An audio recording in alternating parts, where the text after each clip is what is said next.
Hello, কেমন আছো সবাই? আশা করছি সবাই খুব ভালো আছো, কিন্তু গরমে সবার কি অবস্থা আমি জানি না। অগ্নিদেবের তীব্র দাবদাহে আমার তো খুব খারাপ অবস্থা। আসলে গরমটা আমার সহ্যই হয় না।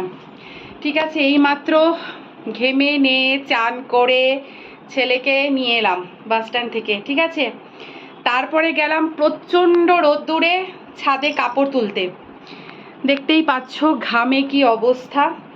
ঠিক আছে, চলো ঘরের কাজ করি, এখন একটু কাপড় টাপড় গুছাই। তোমরাও সাথে থাকো, তাহলে কাজ করতে এনার্জি আসবে।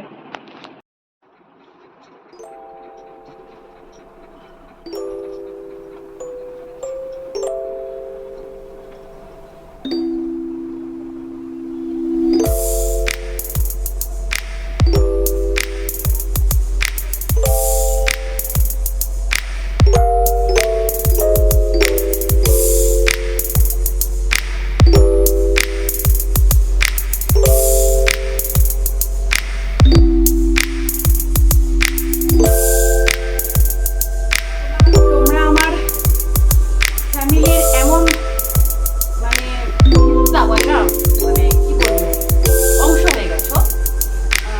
যে তোমাদের সাথে কথা না বলে বেশি আমার এখন ভালোই লাগে না। মনে হয় যা করছি তোমাদের সাথে শেয়ার করি, বাড়ির ফ্যামিলির মতো সবাই একসাথে সবাই সবাইকে সাপোর্ট করি। ঠিক আছে, এইটুকুই মনে হয় যে আমার ভাবলাম যে এখন কয়েকদিন তোমাদের সাথে কিন্তু এই ব্লগ অর্থাৎ প্রত্যেক দিন কি করছি না করছি, ঠিক আছে, তোমাদের সাথে শেয়ার করি।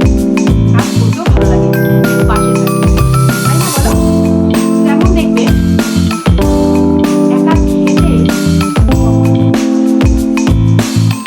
সবাই মিলে বসে যদি আড্ডা দিতেও ভালো খাওয়া যায় না, ওটাকেই বলা হয় হচ্ছে সেলিব্রেশন। কিন্তু একা যখন আমি বসে মাছ মাংস দিয়েও ভালো নেই, টেস্ট হয় না। ঠিক আছে, কিন্তু কি করা যাবে, মানে হাজবেন্ডের অফিস বলো যাই বলো, একসাথে আমাদের কখনোই খাওয়া হয় না। ছেলেকেও আমি আগে খাইয়ে দিই, তারপরে আমি একাই সবসময় খেতে বসি। মানে হ্যাঁ, তবে হচ্ছে বাড়িতে গেলে, বাপের বাড়িতে গেলে মার সাথে আমি যত দেরি হোক, খিদে পেয়ে গেল মার সাথে বসে আমি খাবো।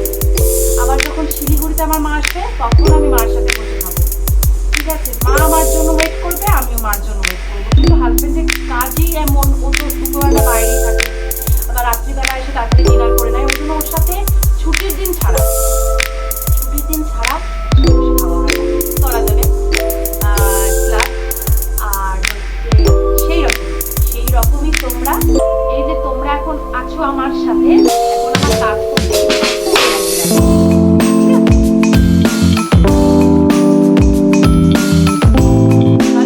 এগুলো এখন বাদ তারপরে আবার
খুব ভালো লাগে। সব থেকে ইন্টারেস্টিং এটা বাড়ি ঘরের মধ্যে কাজের মধ্যে আমার সব থেকে বিরক্তিকর একটা কাজ। তবুও তো করতেই হবে, যেহেতু আমরা হোমমেকার। হোমমেকার বলে কথা না, সবাইকেই করতে হয়। যারা ওয়ার্কিং উম্যান আছো তারাও নিশ্চয়ই করে থাকো। ওই কাজটা করতে না আমার খুব ইরিটেটিং লাগে। তো তোমাদের সাথে গল্প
কেউ চিনির জল, ঠিক আছে? 1 গ্লাস জলে একটু নুন ফেলে দেবে আর 2 চামচ চিনি।